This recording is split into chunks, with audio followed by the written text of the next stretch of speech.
Ladies and gentlemen, we're finally here. What's happening? It's Bash on the Buttons. I'm your host, TJ Stevens, and we're behind. I couldn't do last week because I went to Indianapolis for the Squared Circle Expo, and myself and Timmy C got to work with Samuel Guevara and Ty Mello. And then next to us was independently wealthy Blaine. He was with Karrion Kross and Scarlett. And then the table next to us was Chris Van Vliet. And I'm going to tell you, every one of those people is just the nicest human being you'd ever want to come across. Matter of fact, Ty and Sammy were nice enough to give me that just before as they left for the day. And we split up and went our separate ways, and then had a wonderful birthday dinner with all the people involved. Well, Timmy and Lance, not.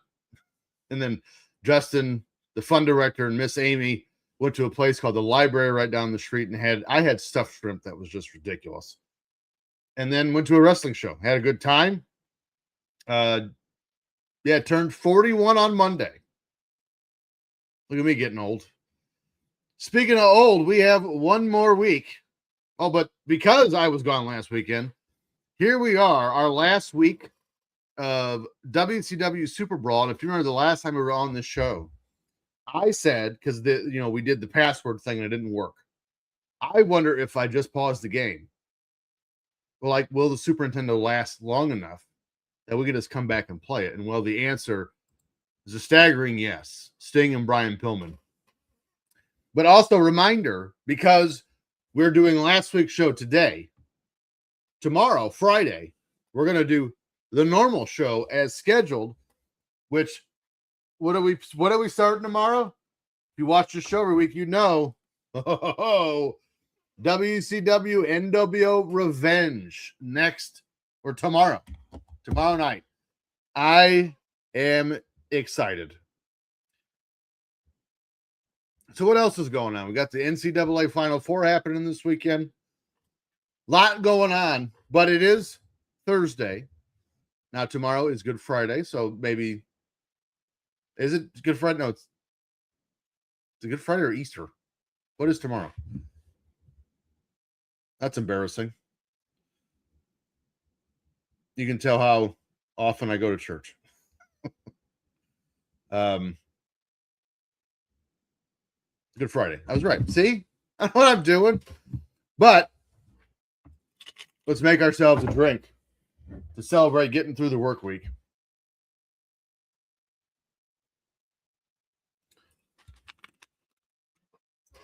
So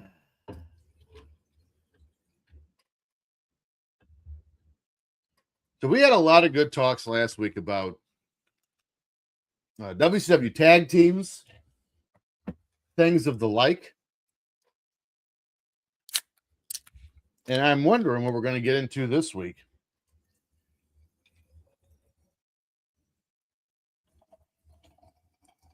I'll listen to that sound of the Fresca hitting the ice.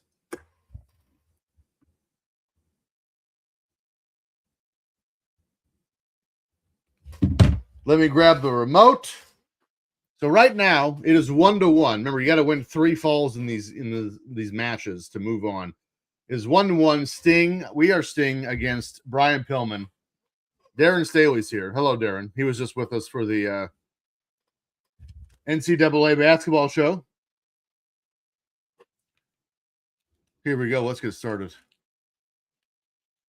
Oh, he must have just won the. I forgot. They just spam forums.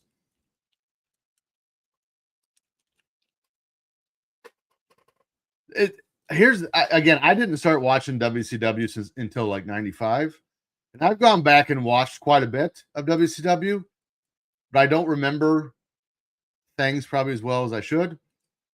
Was Sting and Brian Pillman of rivalry? Because if not, it feels like it should have been. It feels like Brian Pillman and Sting would have been incredible. Yeah, Darren, this does look like the OG Pro Wrestling to an extent. But again, we played Royal Rumble for Dreamcast. I don't know if people remember that. This game started because we played Royal Rumble for Dreamcast for 45 minutes. And I could not tolerate it. The game was so bad. And this game is so much better than that game for Dreamcast, which came out 9 years after this one. When that game came out, the company that made this video game wasn't in business anymore.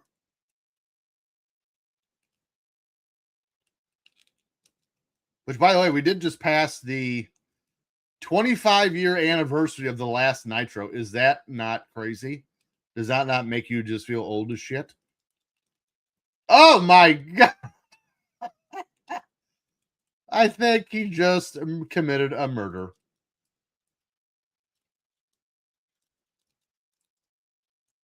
I don't know how I'm going to do that, but I need to make that suplex one of the shorts from the show because that was ridiculous.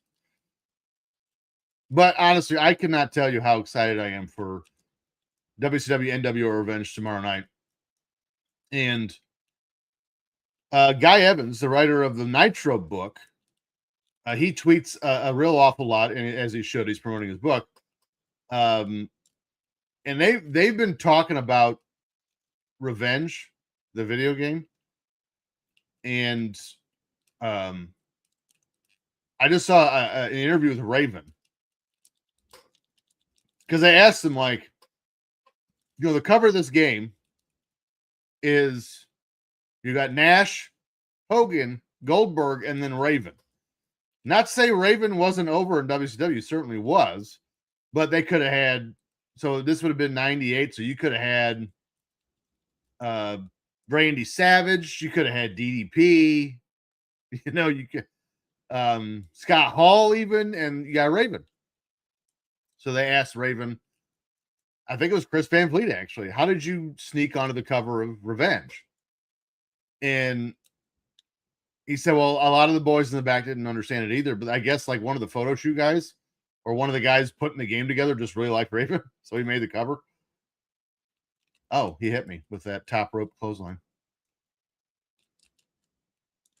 And the roster is huge. I'm sure there's going to be a lot to talk about. Because I believe we said when we played Warzone, well, no, it was World Tour. World Tour beat out Warzone for fighting game, combat game of the year. I would imagine the next year, the same is true for Revenge and Attitude. Which, again, that was WWF's second attempt with Acclaim as a game similar to Warzone. It was still bad, but it was miles better than Warzone. Which, you know, we played Warzone on this show already, and Warzone was surprisingly good. It was actually better than I remembered it. Not great, but for, again, I had very negative opinion of it when we started, and I was positively impacted by it. Let's talk about it. Boom. 2 pile drivers. No, you're not just going to form me half to death outside the ring. No, man, yes, he is. So we got Revenge up next. In Your House for Sega Saturn after that. And then we have to figure something out. If I cannot find a new NES between now and then, we'll have to think of a new game to replace Tag Team Wrestling for NES, because that was going to round out the series of 4 here. And again, it's apparently like one of the worst wrestling games of all time. So it might be another Royal Rumble for Dreamcast scenario.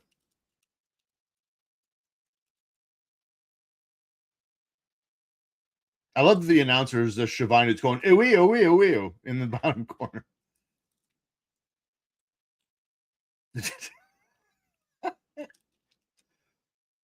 I wonder if he actually says something. You know, I'm always sitting here muted with you guys. I never actually pay attention to see. You won't be able to hear it, but I will.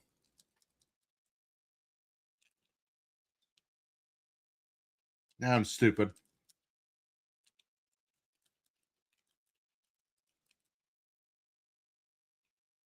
The grunts and stuff, I don't care for already. Oh, they do. He does say something. He's going up to the top.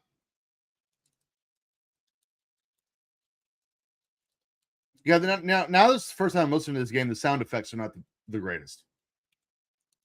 Oh, the referee actually counts. You can hear it.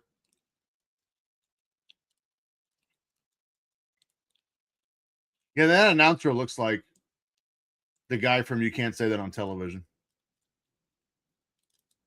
Every time you make contact, it sounds like a bitch slap. One. That whole time he got to one. Oh, that's fantastic. So the gameplay in this game is pretty decent. It's all of the things surrounding it. Why I think is why it gets such negative reviews. Sound effects not ideal. We were just outside the ring for 4 minutes and got to one.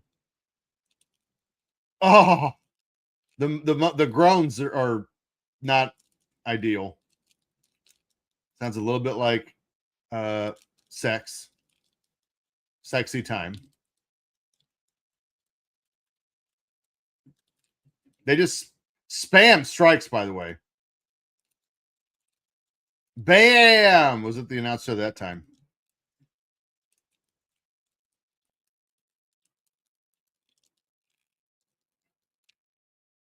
Airplane spin. Dig it. Oh, that's what it sounds like. Oh, sounds like Hank Hill.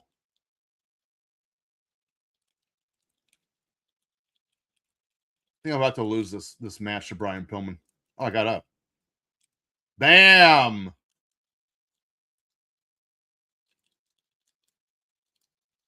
Yep, I lost. It is good to see that, like, as you go on in this game, it actually does get more difficult.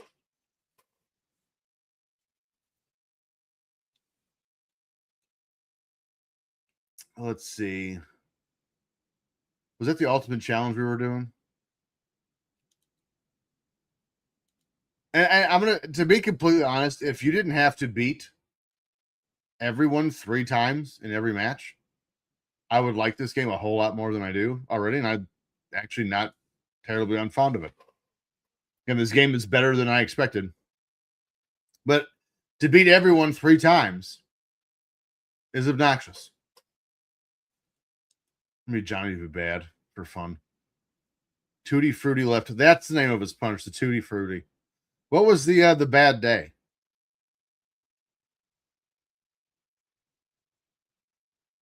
I don't remember. A former U.S. boxing team member and 5-time state boxing champion. Johnny says, keep your body and mind clean and always strive to be the best that you can be. Is he Ranger Ross? Keep your body and mind clean. Okay.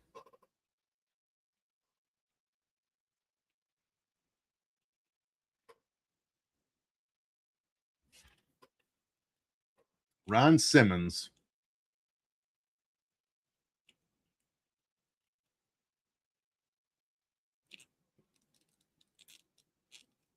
You know, I've never, I didn't even think, I just thought about this looking at Johnny B. Bad and Ron Simmons here. I've never seen Ron Simmons' legs, but judging by the upper half of that man, I don't know why Ron Simmons didn't wear tights. Like, just like Johnny B. Bad. And why did he wear pants? You can't tell me that man's legs were not huge. He was a nose guard.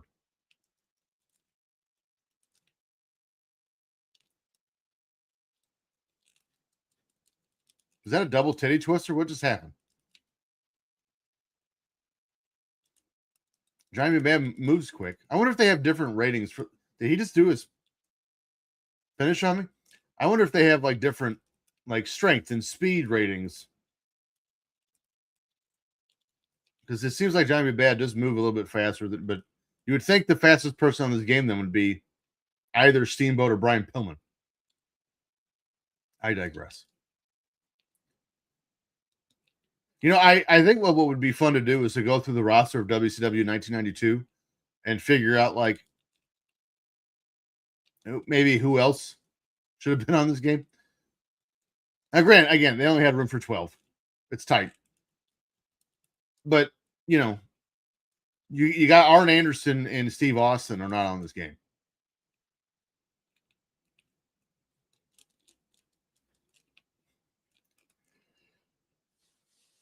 I wonder what the first video game Arn Anderson was ever on. Do you think it was when he was like an unlockable character in like a 2K game?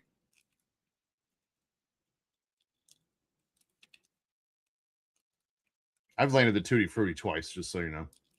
And I'm the one getting pinned right now. Like, I don't, because Arn got hurt at Halloween Havoc 97 against Luger.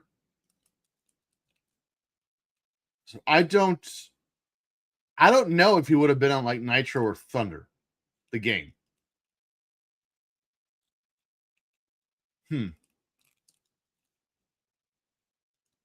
Maybe he was. For some reason I remember him having like a Nitro game cameo, like the choosing screen. That looked like it hurt a lot. That's interesting. I have to look that up after this match, so I don't forget.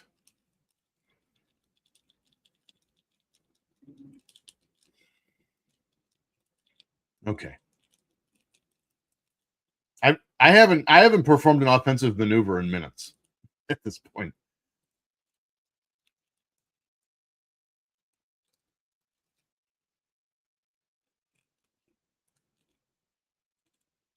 Others just smiling all the time.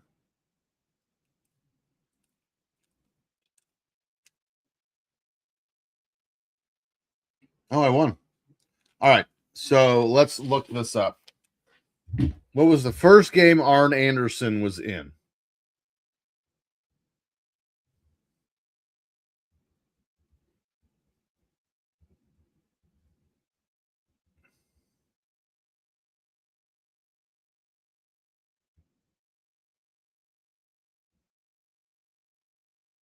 Arn Anderson, this is crazy. I wouldn't have thought of this. Arn Anderson's first major officially licensed video game appearance was in WWE Legends of WrestleMania, released in 2009. He appeared in the game as a playable character along other members of the Four Horsemen. He later appeared in WWE 12, 2K16 as a DLC character in 2K17. While he was a prominent NWA WCW star for years, he did not feature in official NWA or early WCW console games during his active peak in the late 80s and early 90s. So he didn't show up on his first video game until 2009.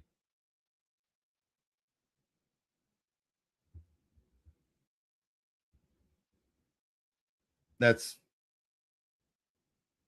kind of crazy.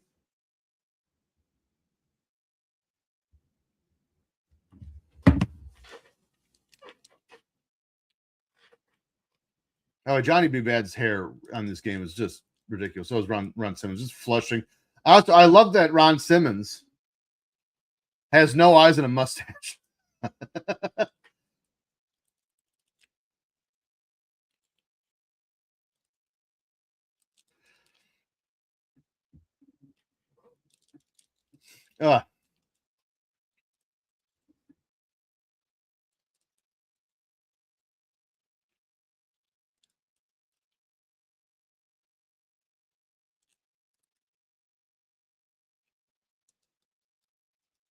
Well, what else is going on right now? Got a build for WrestleMania. And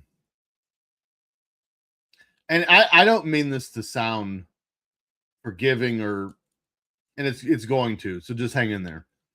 But every single year, probably for the past 10 years, maybe longer, we get to WrestleMania and everyone is just shitting on WWE's creative because like it's not moving fast enough, or the Bloodline being the one exception, right?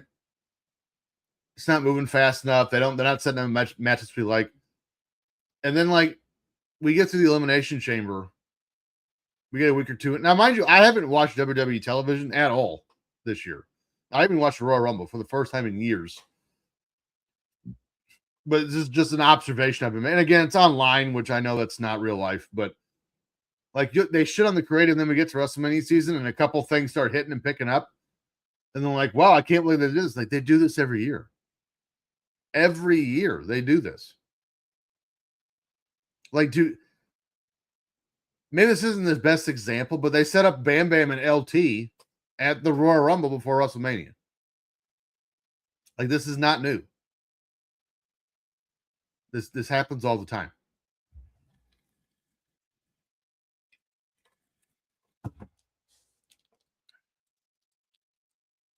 Like, just be patient. They'll get there. And listen, 1 year they won't get there. And then you can let them have it. It's just every year. Oh, WWE, they're running out of gas. They ain't got nothing planned for WrestleMania. Shut up. What are we doing? So you probably notice I keep looking at my watch. And I got one of those spam texts. Like, hey, this is Sarah. And then I tell you, like, what are you talking about? Who? I thought you said my work number. And usually the replies to be like, no, or I don't know, or something like that. And I went, I was like, I think I said like, I don't think so, or something like that. And then she said, sorry, I made a mistake. I'm embarrassed. I made a mistake. And I was like, how do we know you made a mistake?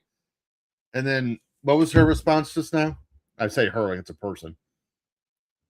Thank you for your understanding. I live in Los Angeles. If you come to Los Angeles, I like to treat you to a steak, so I can apologize in person.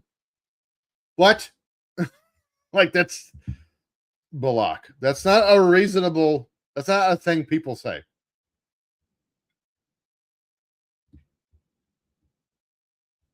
I'd like to take you to steak if you ever come to Los Angeles. For one, I'm not going to say never. I'm going to say probably never going to LA. I don't like being in crowded places with a bunch of people that I don't know. That's why Vegas doesn't sound appealing to me whatsoever. And two, I'm not going to be like, oh, I'm in LA. Let me call that stranger that accidentally texted me one day, go get some steak. Like, oh my goodness.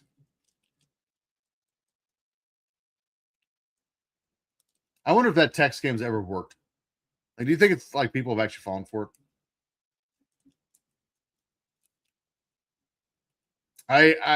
There is a part of me that gets great joy out of like the new like Prince of Nairobi email from like when we were teenagers is now AI OnlyFans models that are just fleecing people for thousands of dollars.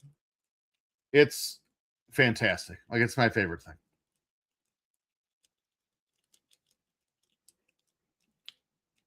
I was watching one. I think like the girl was, or the woman was like in the army or something. Allegedly, she wasn't a real person.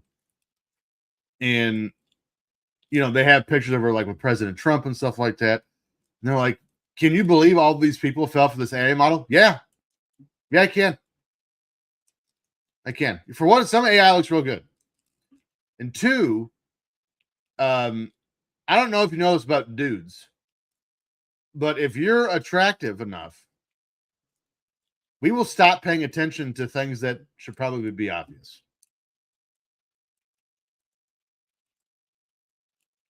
And again, the non-existent AI girl, gorgeous. Problem, not real, but details, like that is like the telephone scam of our generation now is AI OnlyFans models. He's giving it today. Oh my God. And then he gets up and celebrates. I throw him outside the ring and he celebrates. What a penis.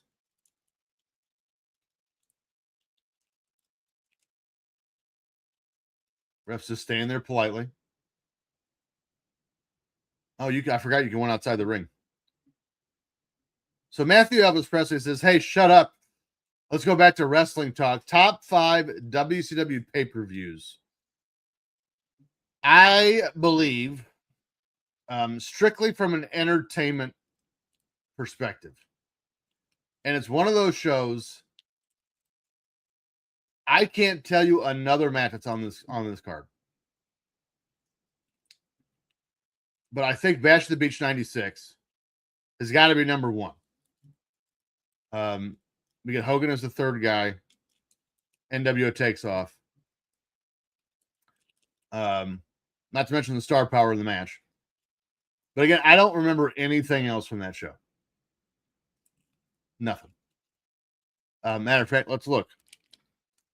Bash at the Beach 96. I want to say, was this? What was this? Nasty Boys, Harlem Heat, and a street, or I don't know if you call it a street fight, but they like went to the merchandise stand that's on the floor for some reason.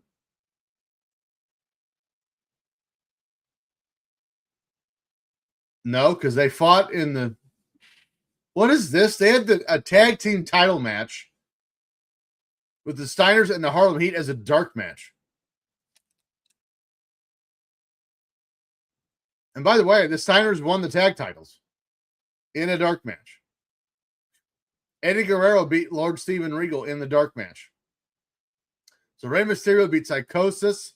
John Tenta beat Big Bubba in the Carson City Silver Dollar match. That should also be on a pole, because it was on a pole that was too high for either one of them biggins to go get. Jimmy Hart had to go get it. DDP beat Jim Duggan in a tape fist match. The Nasty Boys beat Public Enemy in a double dog collar match. Dean Malenko beat Disco Inferno to retain the Cruiserweight title in 12 minutes. Yikes. Steve McMichael beat Joe Gomez. Eddie Guerrero and Steven Regal were a dark match. But Steve McMichael and Joe Gomez, that made the main show. Ric Flair beat Conan to win the U.S. title in 15 minutes. The Giant and the Taskmaster beat Arn Anderson and Chris Benoit. And then, of course, your main event, the Outsiders and Hulk Hogan beat Randy Savage, Sting, and Lex Luger. Well, they didn't beat. It was a no contest. So, half and half. Pretty decent. I mean, the second half of that card is certainly better than the first. So, I think, but I think, again, with just Impact, Bash at the Beach 96 has to be first.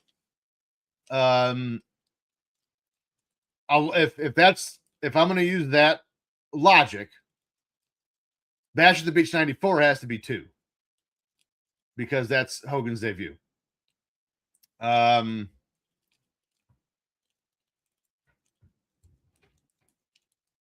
See, a lot of people didn't like Sold Out, and it certainly has its shitty moments.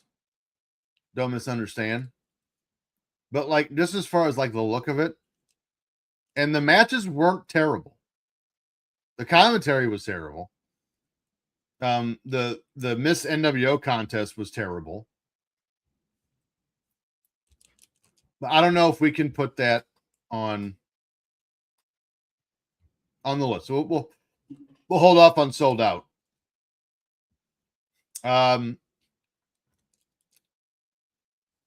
SuperBrawl 7 would have been an all-timer for WCW if Hogan didn't retain the way he did over Roddy Piper. It was so dumb.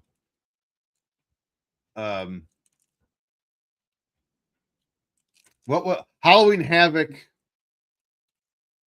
98. By the way, again, I did my finish and he pinned me with Mysterio and Eddie. I mean, immediately had the looks of one of the going to be one of the greatest pay-per-views of all time. And then we had to watch Hogan Warrior have arguably the worst match in the history of matches. And then DDP and Goldberg probably have Goldberg's best match of his career, and nobody sees it. So we can't put Halloween Havoc 98 up there. Just for Hogan and Warrior alone draws that show down. Like it could be WrestleMania 5, and then that drops down like WrestleMania 9. TJ, are you saying that match is as bad as Giant Gonzalez and Undertaker? Yeah. If not worse. Clean sweep of Ron Simmons. Look at us go. Johnny B. Bad.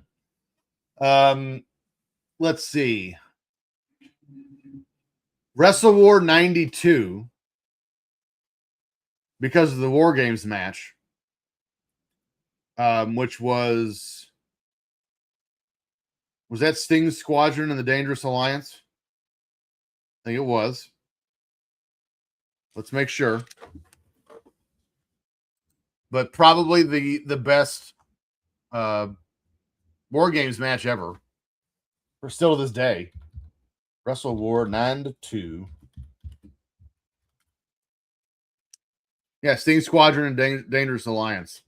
So this card, the Freebirds, but it was Michael Hayes, Jimmy Garvin, beat Terry Taylor and Greg Valentine for the U.S. Tag title. Johnny B. Bad beat Tracy Smothers. Scotty Flamingo beat Marcus Alexander Bagwell. What are we doing? Ron Stevens beat Mr. Hughes with Cactus Jack. The Super Invader, which is Hercules, with Harley Race beat Todd Champion. Oh my God. Big Josh beat Richard Morton. Brian Pillman retained the light heavyweight title over Tom Zink in 15 minutes. Okay, the last 3 matches make it worth it. Pillman and Zink.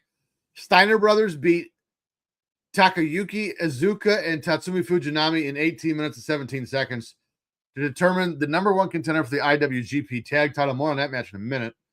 And then in 23 minutes, Sting, Barry Windham, Dustin Rhodes, Ricky Steamboat, and Nikita Koloff beat Austin, Rock, Art Anderson, Bobby Eaton, and Larry Zbyszko. And again, it's probably the best War Games match ever. And the Steiners match against Fujinami and Iizuka. I was listening to What Happened When years ago, and they covered this match of this show, and that match came up. And these two teams beat the shit out of, legit, beat the shit out of each other.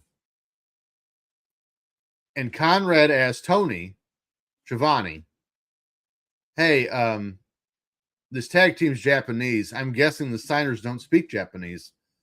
How do you call spots in the ring? And there's a lack of communication. And again, the ref was probably Randy Anderson, if I had to guess. So he's probably not speaking Japanese. And Tony said they don't. They're just beating the shit out of each other. Lay it in. So, yes, this was a bracket. I don't think you can create your own bracket. I think it's self-generated. So we got Bash at the Beach 96, Bash at the Beach 94, Wrestle War 92. Definitely are as definites. They have to be in the top 5. What else? Again, Starrcade 97 would have been up there had the finish of Hogan's thing not been just abysmal. Starrcade 98, probably the same thing. And they do the finish of Goldberg Nash and ruin it. Cow prod. And actually, and here's what's interesting about that.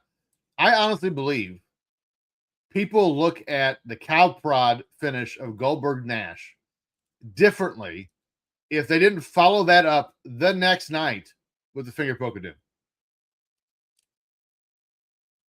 If it wasn't the next night, it was the Monday after, but you get my point. I think the entire, ending of that whole situation is why people kind of look back and frown on the Scott Hall cow poke finish. It was Nash and Goldberg. Because, again, the live crowd cheered the shit out of it. Well, for one, people were ready to see Goldberg lose. Allegedly, he was 173-0. I don't believe that for a minute, but Like, I'm not saying I don't think he actually beat 170. Like I'm saying it's a shoot. I understand it's not. I don't think he won 173 matches because he debuted. I think it was September of '97 or August, late August, early September. He debuted, and at Starrcade '98, he's 173 and 0. Now Thunder wasn't a show in '97. I don't think it was in '98. I think it debuted in '99. So just going off of television weeks from say late August to December, that is 17 months. At 4 weeks is 68. So he would have had to have gone 68 and 0. Throw in 16 pay-per-views, which he wasn't on all of them. Let's just for fun say he was. That's 84. And he also would have had to have won 95 house show matches in that time span. I guess it could have happened. I'm going to say no. But that's also, and we're not accounting for Saturday night and all that shit, but I'm just going to say that didn't happen. But that the crowd was ready for Goldberg to lose. You know, the streak is gone. It went as far as it could. They cheered, you know, the finish. They were ready for Nash. And look, they were just ready for Kevin Nash. Wolfpack Nash was outside of DDP and Sting, probably the best babyface they had in quite some time. Real over, could play the part. Like they were ready for Nash. And then just to throw it away, the finger poke of doom and get, and again, I will maintain in 98 and especially in early 99, the crowd, which, you know, was done with babyface Hogan in 96, but really I'd say since 92, and facilitated Hogan turning heel, was now over NWO winning everything, heel Hogan by that time too. And so I think with the finger poke of doom, again, I'm not saying everyone looked upon it favorably, but they were, again, I think the crowd was like, Hogan again, really? We're doing this? Yeah. So I mean, that whole situation was just bad.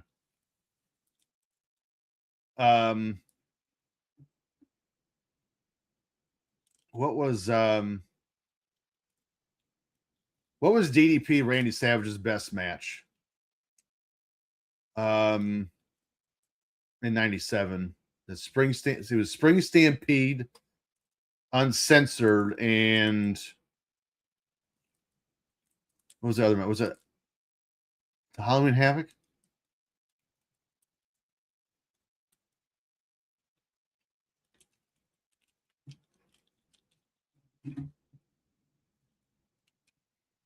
Get on, Goofy. Oh, he hit me. Goodness. Wasn't prepared.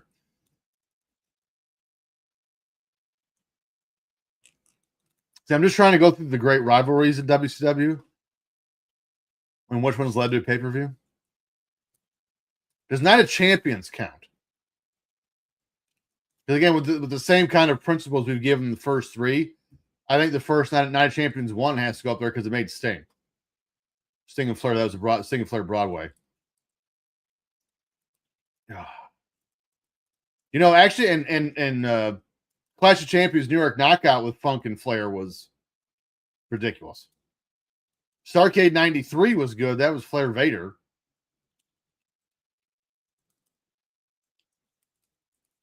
Rick Steiner's beating the shit out of me.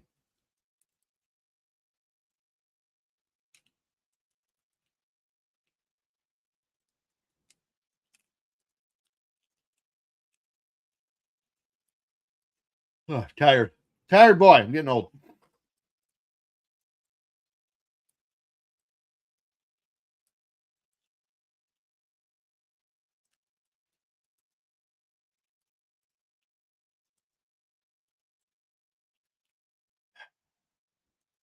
I know we kind of look again. We kind of look back and laugh at the whole Road Wild concept for WCW's pay-per-view venue and Sturgis, and like, yeah, it's kind of silly. But I think part of the appeal of WCW was they did things out of the ordinary, and they dared to look different than the WWF. I actually don't hate like that field in Sturgis as a venue. I don't hate it. It looks like, well, let me rephrase that. If you look into a sea of bikers, your thought is never like, ooh, I'm gonna be a part of that, unless you're a biker. As time went on, the crowd kind of morphed into more of a wrestling friendly crowd. But the party atmosphere of Road Wild, I would say, kind of like made you want to be there. Especially when you think like, I'm 18. If I can just make it to Sturgis, I don't have to pay for a ticket. I can just show up.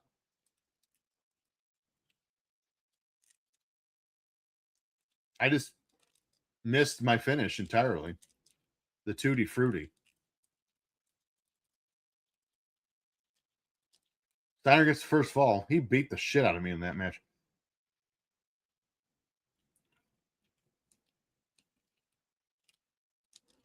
I will tell you here as we get into week 3 of this game, I am not upset that this is the last day of SuperBrawl. This is, again, Royal Rumble, we didn't make it an hour before I just threw my hands up, said to hell with us. We're playing something else.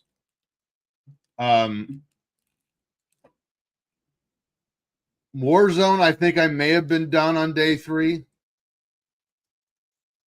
because it became apparent that I was not going to win the WWF title. We had to come back and do a 4th one in the middle of the week of us winning the title.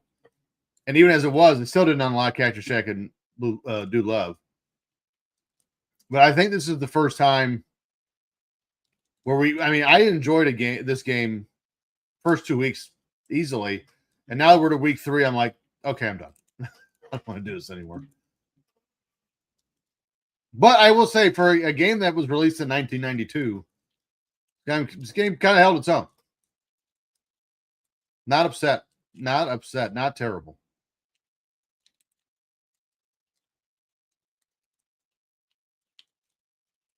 I don't know what his... Oh, you know what that is? It's the Steiner line.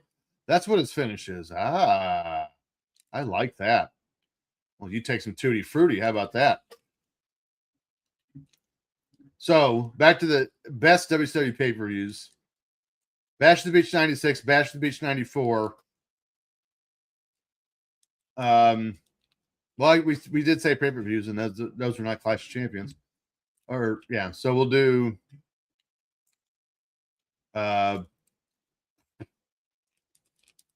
lost my train of thought entirely.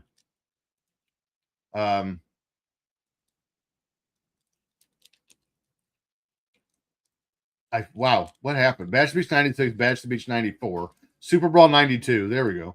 Had a brain fart. Actually, my brain almost shut down entirely.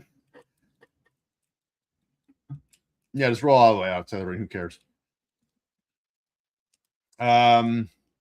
It's like I'm not even pressing buttons. I'm just standing here waiting for him to do shit.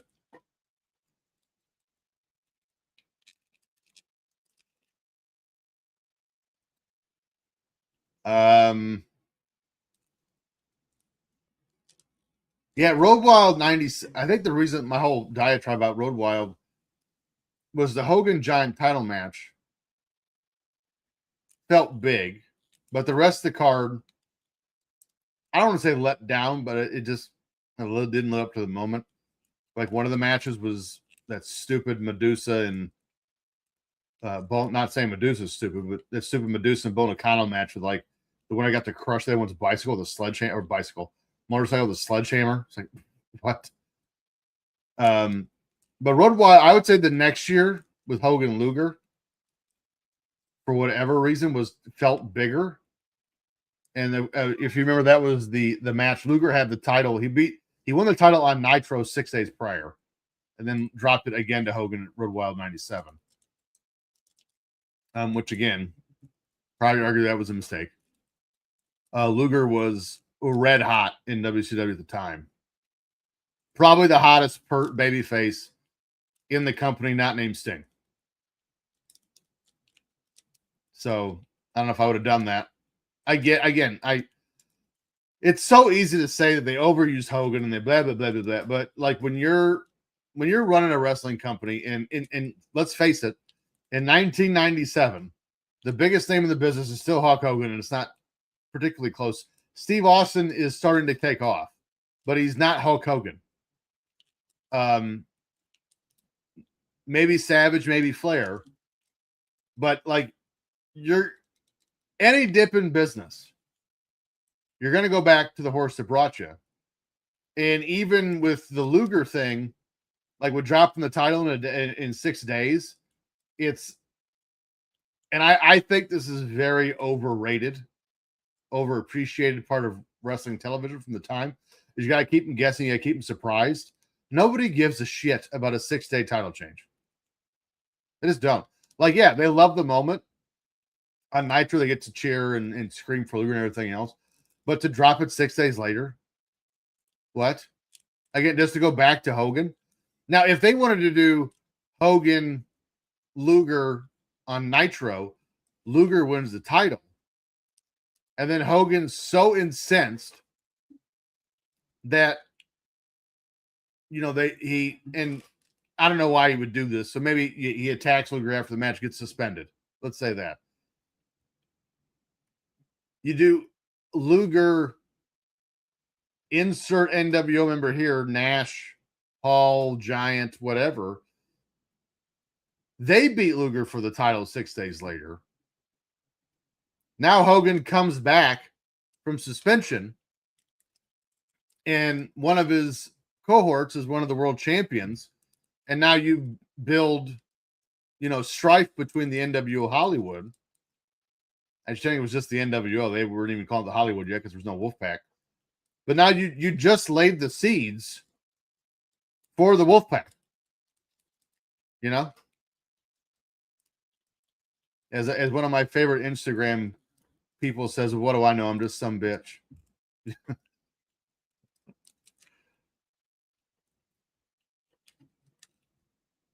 Oh, look at that. Oh, yeah, I didn't want to do my finish or anything. That's cool. Wow, he's beating the shit out of me.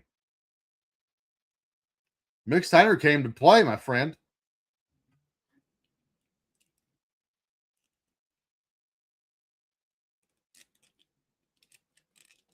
They take all your signatures away. That's weird.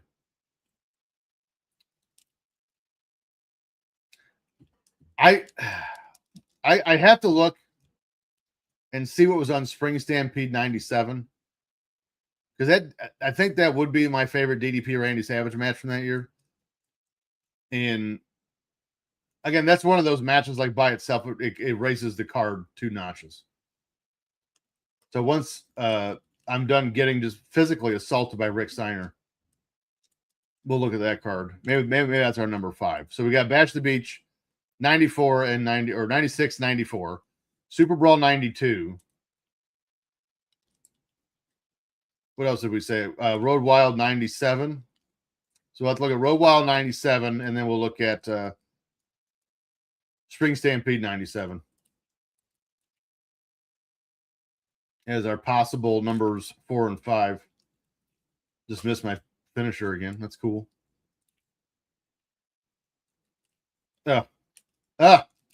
Get.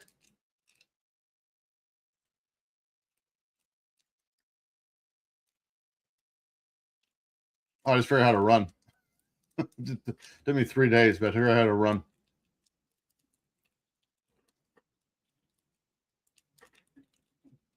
Oh, man, I'm so excited to play Revenge tomorrow night with you guys. So excited. I'm so excited.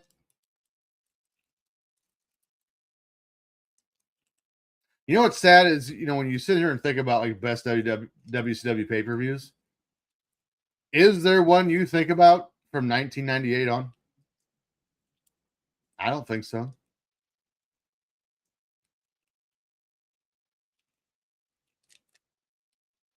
Missed my finisher again, but hit the Steiner line. I'm just waiting to get beat now.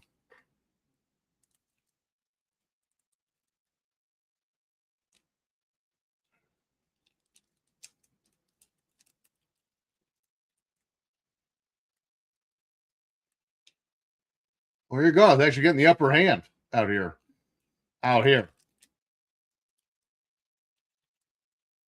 Again, the 2001 pay-per-views, except for, you know, the awful Sid leg snap. Like, you can clearly see WCW was starting to get a vision again, and they had a place to go. They just didn't get enough time to make it come to reality. But the 2000 pay-per-views were far better than anything they did in 2000.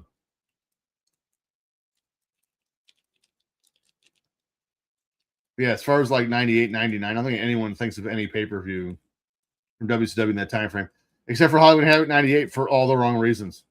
Hogan, Warrior, and DDP Goldberg doesn't make the air.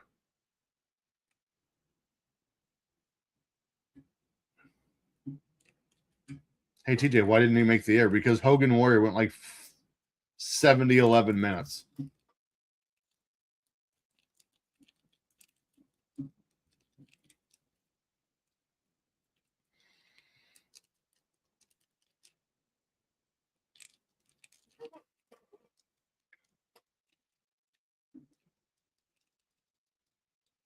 Will you get up, weirdo? Floor's dirty. You're just rolling around. What the hell?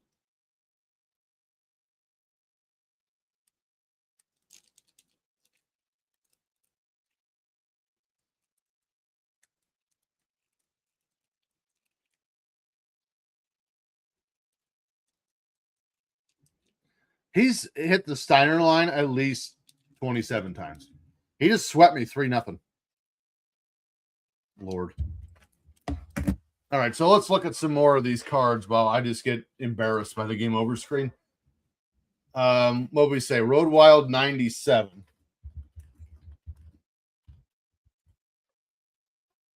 Minnesota Wild? No, that's not what I wanted.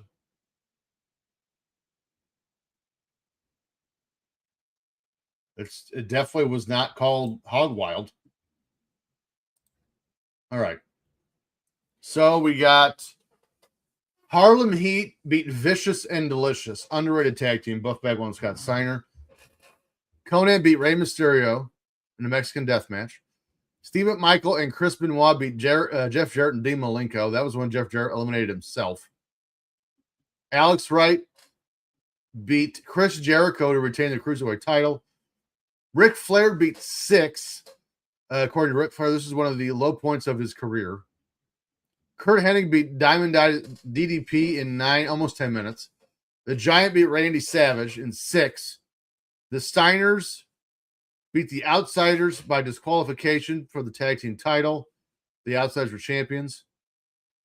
And then Hogan beat Luger in 16 minutes, which had just a litany of, what's the word I want? Interference, when I remember. And what was the other one we're going to look at? It was Road Wild and, Spring Stampede.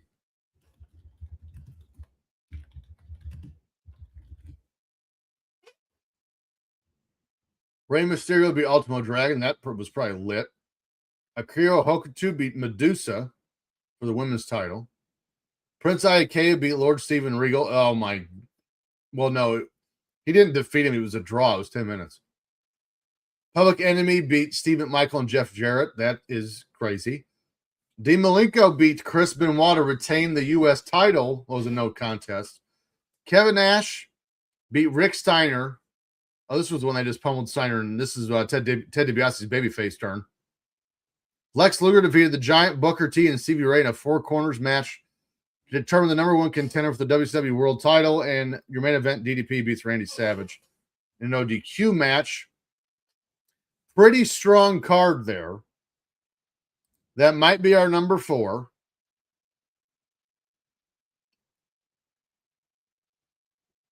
Next card, not great. I mean, there's good matches on it for sure. Let's go to Great American Bash.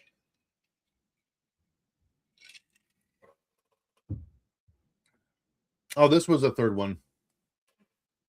where Randy Savage beat DDP in a Falls Count Anywhere match. So you got Ultimate Dragon beat Psycho. This is Great American Bash 97. Ultimate Dragon beat Psychosis. Harlem Heat beat the Steiner Brothers by disqualification. Conan beat Hugh Morris. Glacier beat Wrath. Whoo! In 12 minutes. That's brave. Akira Hokuto retained the women's title against Medusa. Chris Benoit beat Meng in a death match. I do remember that. Kevin Green beat Steve McMichael. The Outsiders beat Ric Flair and Roddy Piper. And then Randy Savage beat DDP. I believe the next card, the next pay-per-view was Benoit and Sullivan in that crazy ass street fight or whatever they had. Yeah, it was retirement. Taskmaster's retirement match. You might have to put Bash of the Beach 97. Might have 3 Bash of the Beaches on there. Mortis and Wrath beat Glacier and Ernest Miller. Jericho retained the Cruiserweight title against Ultimate Dragon. Steiner Brothers beat the Great Muta and Masahiro Chono. Hoovy, Hector Garza, and Lizmark Jr. beat La Parca, Psychosis, and Biano 4. Chris Benoit defeated Taskmaster. So this is the match where Taskmaster was laying on a table and Jacqueline's there. And Jacqueline jumps on Sullivan at the last minute to protect him. And then Benoit just does a diving headbutt and just destroys all 3 of them. Hell of a finish. Jeff Jarrett beat Steve McMichael to retain the U.S. title. Randy Savage and Scott Hall beat Kurt Hennig and DDP. I believe Kurt Hennig turned on DDP in this match. Roddy Piper beat Ric Flair. And Luger and the Giant beat Hollywood Hogan and Dennis Rodman. That's pretty good. That might have to be number 5. That is pretty good.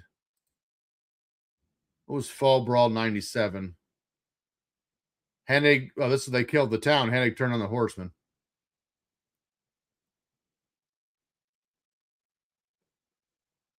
Wow, the rest of that card's not good. There's some really strong matches. The rest of it is yikes. Halloween Havoc 97. Age in the Cage. Another Randy Savage DDP match. So, yeah, I think it's safe to say we can go Bash of the Beach 96, Bash of the Beach 94, Wrestle War 92, Road Wild 97, and then Great American Bash 97. Again, it's crazy. I can't think of a single pay-per-view for WCW other than Sold Out after Starrcade 97. As far as that's not true. War Games 90, Fall Brawl 98. Because that is the absolute worst War Games in the history of history. And Starrcade 98, because that was Nash, Goldberg. Halloween Havoc 98 was, yeah, so I remember some. But not anything for good. It's all negative. And then 99, I wasn't even watching in 99 because that's when creative, well, the end of 99 is when they had the creative change. And once, so the butts and seats thing with Foley, it pushed me away, but I was still kind of watching on the outside. But then when they did the Oklahoma thing, I tuned out and never came back. That was, what are we doing? That's not wrestling. That's just shitty human behavior. That's not wrestling. Well, folks, we've gone an hour, and I want to save some energy for next week. For why do I keep saying that? For tomorrow, WCW NWO Revenge. There's gonna be so many things to talk about this game, the production, the timeline, what WCW is doing creatively here during this time. So much to talk about this game. I cannot wait. WCW SuperBrawl. You get a bad rap. I give you a salute. You held your own. You held your own. Where did this pop? Thank you. But I think for now, Ron Simmons is the GOAT. That is correct. Drunken Pop. I don't know who that is. Some crazy fan. With that being said, tomorrow night, again, one more time, WCW NWO Revenge is tomorrow night. We start that game. In the meantime, I'm TJ Stevens. This is Bash on the Buttons. And again, we'll see you tomorrow night, 9 p.m. Eastern Time for WCW NWO Revenge. Thank you, Sean Jones. Are you excited? Because I'm excited. Let's play some Revenge tomorrow night.